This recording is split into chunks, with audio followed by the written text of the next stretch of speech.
Welcome to your Daily Writing Habit, episode number 292. If you're writing a book or thinking about it, or maybe you've started writing your book but you need help getting it done, or perhaps you're at the stage where you need help reaching more readers to let them know about your book, you are in the right place. Good morning, I'm your host, Christine Whitmarsh, also known as Christine Inc., I-N-K. Each day I'm sharing with you the writing habits I've learned over my 18 years as a ghostwriter, book coach, and author.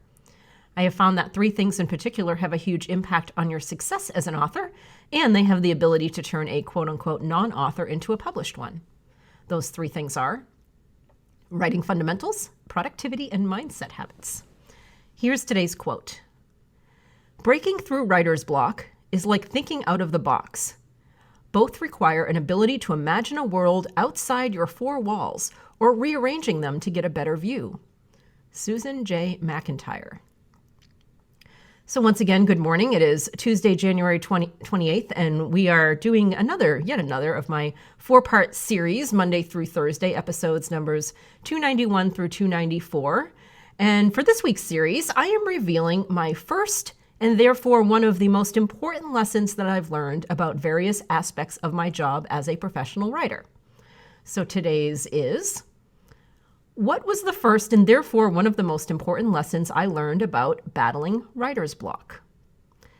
And what I've learned, especially initially in my career, is that the more and better that I feed my imagination and creative mind on a regular basis, the less likely I am to experience writer's block. That's right. Early on, I learned that the best approach to writer's block, similar to diet, exercise, sleep, and all those other great habits that prevent problems in our lives, is a preventative, proactive one. So speaking of those things I just listed, some of the ways that I feed my creative brain, including getting tons and tons of sleep, or at least enough of it anyway, but probably tons compared to some people. Exercise, eating on the lighter side, especially on heavy writing days. I can tell you early on in my career, I learned this lesson when my mom was out visiting, and my mom is an amazing cook. And I was on deadline for a weekly newspaper column that I wrote in the local paper out in Reno. And yeah, totally on deadline, procrastinated, writers, you guys know. And my mom made it's like the worst choice that could have happened, her famous spaghetti and meatballs dinner. I mean, the meatballs that have like all the things in them. I mean, this thing I think you gain 5 pounds just looking at my mom's spaghetti and meatballs dinner. And I ate it, and oh my gosh, I was just in like gluten hell and just heaviness. And oh my God, my brain just slowed to a halt.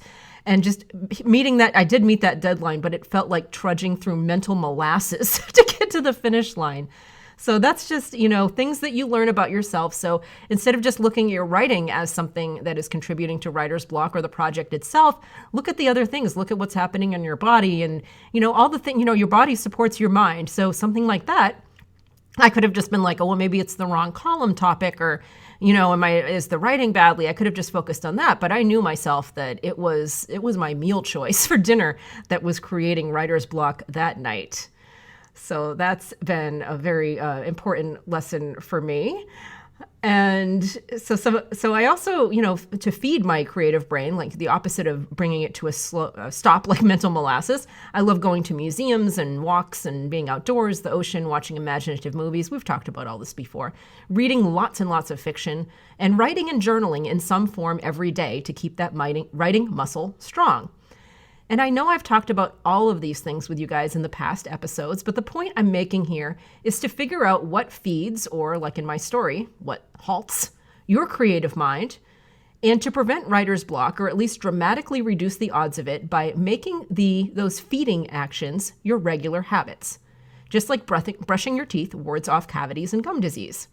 I find that a strong, well-conditioned creative brain solves many of the problems of writing. I'm going to say that again. I find that a strong, well-conditioned creative brain solves many of the problems of writing. Things like quote-unquote writer's block, much better than a creative brain that is barely or infrequently put to work. So my advice is feed your creative brain and put it to work daily, and it's much less likely to get clogged and stop performing.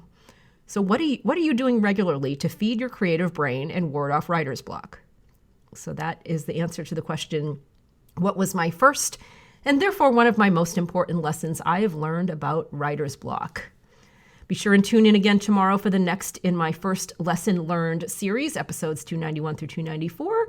And thank you, as always, for joining me here on Your Daily Writing Habit, where I'm helping you write and finish writing an awesome book. And I'd love to see you drop by my Inc. Authors group on Facebook and let us know how we can support your goals this year. Until tomorrow, happy writing.